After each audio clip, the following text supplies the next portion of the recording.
There are a few 20th century images more iconic than the sinking of the USS Arizona during the bombing of Pearl Harbor, December 7, 1941. That was America's first battle of World War II. Another image just as compelling was the signing of the Japanese surrender aboard the USS Missouri on September 2, 1945. That was the day America ended the war. Ironically, both battleships rest today in Pearl Harbor. The USS Arizona is a memorial, a tomb for over 1,100 of her crew. The USS Missouri is a floating museum berthed just a few hundred yards away, standing guard over her fallen sister with her 16-inch guns. Although both ships' guns are silent, they still fire the curiosity of visitors not only in Pearl Harbor, but over 4,000 miles away in Arizona as well. 2 gun barrels, one from the USS Arizona and one from the USS Missouri, will be on permanent display soon at Wesley Bolin Memorial Park at the state capitol, sources say. The idea of bringing the guns to Arizona captured the imagination of Arizona Secretary of State Ken Bennett, a World War II history buff, who spearheaded the project to acquire them from the USS Navy. Well, we started because a colleague that used to work at the State House of Representatives when I was in the State Senate came to our office in early 2011 and brought to our attention that there was one remaining gun barrel and asked from the battleship USS Arizona and asked if I was interested in kind of taking the lead on behalf of the state to see if the Navy would loan or give that to the state and put it out in the Wesley Bolin Memorial Plaza with the anchor and the masthead. So that's what really kind of started it.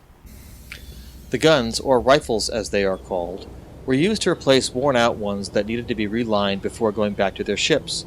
Until last year, the replacement barrels were stored for over 70 years at naval yards in Virginia and Maryland. Eventually, they would have been sold for scrap. But those involved in the project to bring the guns to Arizona intervened. For some reason, I had this fascination about World War II. So personally, it was very interesting to see if we could get another artifact from the Arizona out here. And when the Navy initially said no and offered us one from the Missouri, that gave rise to eventually getting both of them. Last year, individuals and organizations like the Phoenix Rotary Club 100 began working with Bennett to raise private money and donations to bring the guns to Phoenix, to restore them, and to display them next to the USS Arizona's anchor and its signal mast already on display at Wesley Bolin Plaza. John Bauman was president of the club when it took on the project. He says it was a natural fit for his members.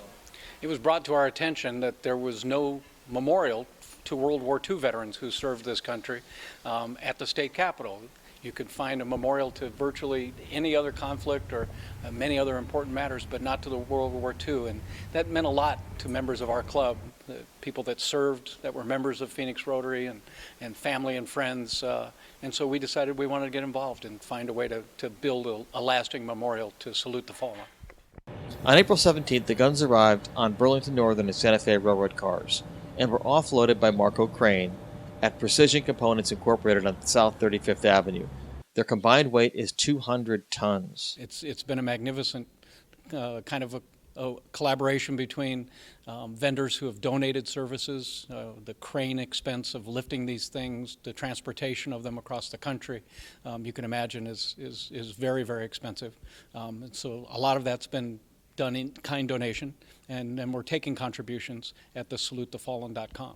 So far, money and in-kind donations amount to around $400,000, both small and large, Bauman says. Some of them have been huge. The rail costs were over $100,000. The cost of a crane for a day to lift a cannon can be upwards of $50,000. Some of those contributions are just magnificent. But many are $5 and $10. Just people that want to acknowledge that perhaps their parents or loved ones or somebody in their family had given during the war, and they want them to be remembered.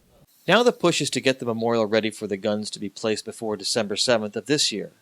And there's approvals that have to be given to deal with taking old paint off and the refurbishing process, but that's underway. We've got a number of groups have volunteered to do the work once it's approved, and so that will be taking place probably midsummer. Bennett says the original goal was to have the memorial completed by December 7, 2011, which would have been the 70th anniversary of the bombing of Pearl Harbor. but that didn't work out. We are hopeful of having the final installation on December 7th of this year, 2012, and want to make the unveiling of the two guns and the statue in between that will hold the names of the soldiers killed in World War II from Arizona. Hope to have that all unveiled with a big ceremony and a grand opening on December 7th of 2012. Soon, the guns that were used to win World War II will have a second life, inspiring generations to come and reminding them of the men who gave their lives so Americans could remain free.